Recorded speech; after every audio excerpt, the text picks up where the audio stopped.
තාත්තා මැරිලා. ඒ සම්පූර්ණ ආත්මයම ගිහිල්ලා නැහැ.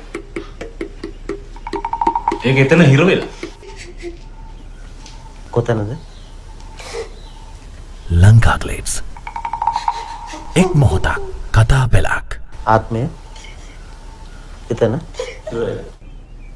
හැබැයි තාත්තට මොකුත් නැහැ. මම මනලි සිරිකුමාර. මම නෙළුම් කුළුණ චිත්‍රපටයේ ප්‍රියන්ත සිරිකුමාර රංගන ශිල්පියාගේ දුව.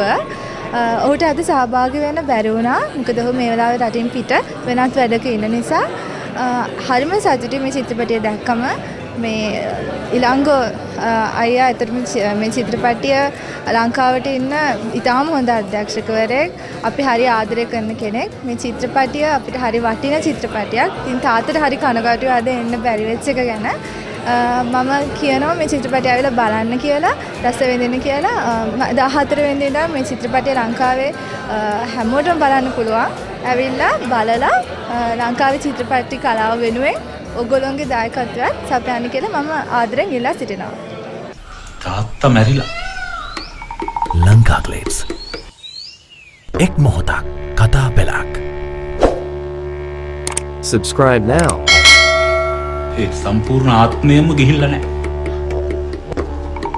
ඒක එතන හිර වෙලා. තාත්තා ටිකක් උසයිනේ. එයාගෙන් පොල්ලක් ටිකක් දිග වැඩි.